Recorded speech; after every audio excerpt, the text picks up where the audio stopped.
सुप्रभात प्यारे बच्चों, हिंदी की कक्षा में आप सबका स्वागत है। और आज मैम फिर से आपको एक नया संयुक्त व्यंजन सिखाएंगे। आज मैम आपको श्र व्यंजन से परिचित करवाएंगे। संयुक्त व्यंजन श्र श और र को मिलाकर बनता है। जब व्यंजन श और र मिलते हैं तो संयुक्त व्यंजन श्र बनता है। तो आइए कुछ शब्दों के बारे में जानते हैं। पहला शब्द है बच्चों मिश्रण। मिश्रण क्या होता है? दो चीज़ों को मिला के जब दो चीज़ों को मिक्स करते हैं हम, देखिए जैसे आप इस गिलास में देख रहे हैं, इसमें चीनी और पानी को मिक्स किया जा रहा, तो ये क्या बनेगा? एक मिश्रण। मिश्रण। जब बहुत गर्मी होती है तो आपको मम्मा देते हैं ना, पानी में चीनी और नमक का घोल बनाते हैं, तो वो भी क्या होता है? एक मिश्रण। जब हम लोग दो पदार्थ इकट्ठे मिक्स करते हैं तो उसको हम लोग क्या बोलते हैं? मिश्रण। विश्राम। विश्राम। आपने हर एक शब्द में श्र व्यंजन को सुनना है, इसकी ध्वनि को पहचानना है। विश्राम क्या होता है? रेस्ट।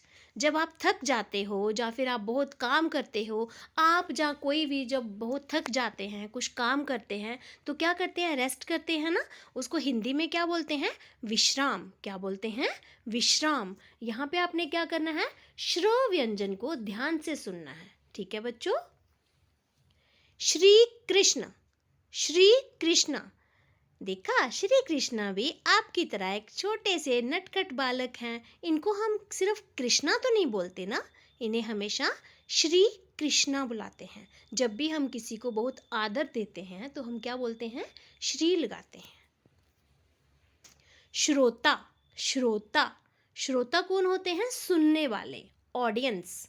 ठीक है। यहाँ पे आप देखिए, इस चित्र में एक लड़की कहानी सुना रही है और आपकी तरह छोटे छोटे नन्हे नन्हे बच्चे उस कहानी को सुन रहे हैं, श्रोता बनकर, उनके ऑडियंस बनकर, है ना। तो ध्यान से सुनेंगे सब बच्चे और ध्वनि को पहचानेंगे। श्र, श्रोता, श्रोता। परिश्रम। परिश्रम। ध्वनि को पहचानिए। परिश्रम, परिश्रम। यहाँ पे आप इस पिक्चर में देखिए, एक बच्चा बहुत परिश्रम करके पढ़ाई कर रहा है। और आपके भी अभी एग्ज़ाम आ रहे हैं ना, आप सब बच्चे भी अच्छे से परिश्रम करेंगे और उसका फल मिलेगा आपको। आपको बहुत अच्छे से नंबर मिलेंगे, है ना। तो हमें क्या करना चाहिए? बिल्कुल परिश्रम से हमें पढ़ाई करनी चाहिए। श्रमिक। श्रमिक क्या होते हैं? मजदूर। यहाँ पे इस चित्र में देखिए, बहुत सारी औरतें और आदमी कुछ सामान उठा रहे हैं, काम कर रहे हैं ना, मजदूरी कर रहे हैं। श्रमिक। श्रमिक। यहाँ पे भी आप क्या करोगे? शब्द में श्र व्यंजन की ध्वनि को पहचानोगे। आश्रम। आश्रम। बच्चों, आश्रम क्या होता है? आश्रम एक शांत जगह होती है। नदी के किनारे होता है या फिर कभी जंगल में होता है, पहाड़ी के ऊपर भी कोई आश्रम हो सकता है। यहाँ पे क्या होता है? कुछ बाबा लोग रहते हैं, ऋषि मुनि रहते हैं, जो कि लोगों को अच्छे अच्छे विचार सिखाते हैं, उन्हें अच्छी अच्छी शिक्षाएं देते हैं। तो यह क्या है? आश्रम। तो आपने इस शब्द में श्र अक्षर की ध्वनि को पहचानना है। श्र, श्र। श्रीमती। श्रीमती। यह श्रीमती अक्षर जो है, श्रीमती वर्ड जो होता है, ये शब्द जो है, ये शादीशुदा औरतों के लिए इस्तेमाल किया जाता है। जब कभी आपकी मम्मी का कहीं नाम लिखा जाता है या फिर कोई नाम लेता है, तो उनको क्या करते हैं? श्रीमती करके बुलाते हैं ना। खाली आपकी मम्मा का नाम तो नहीं लिया जाता है। लाइक आपकी मम्मा का नाम सुमन है, ठीक है, तो उनको श्रीमती सुमन बोला जाएगा या फिर मिसेस सुमन बोला जाएगा। उनको खाली सुमन तो नहीं बोला जाता ना। तो श्रीमती औरतों को आदर देने के लिए वर्ड इस्तेमाल किया जाता है। तो इसमें भी आपने क्या करना है? श्री, श्र, श्र, श्र अक्षर को पहचानना है। श्रीमान। श्रीमान।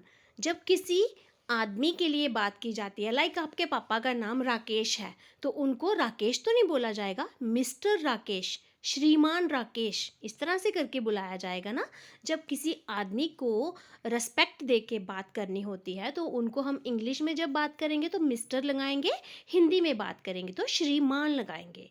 वैसे ही जब औरतों को आदर दे के बात करेंगे तो इंग्लिश में मिसेज लगाएंगे और हिंदी में श्रीमती लगाएंगे।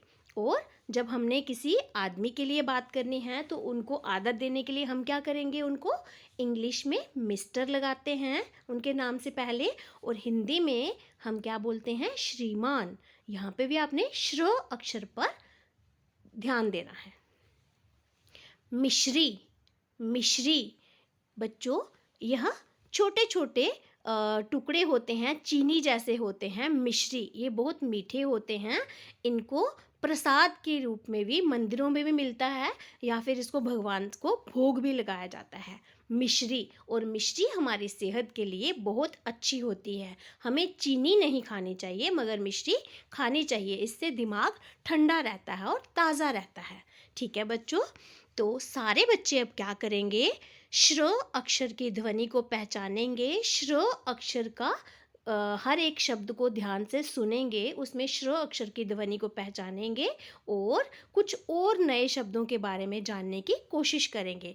जैसे आपकी क्लास में कोई बच्ची हो सकती है जिसका नाम है श्रुति, है ना, श्रुति।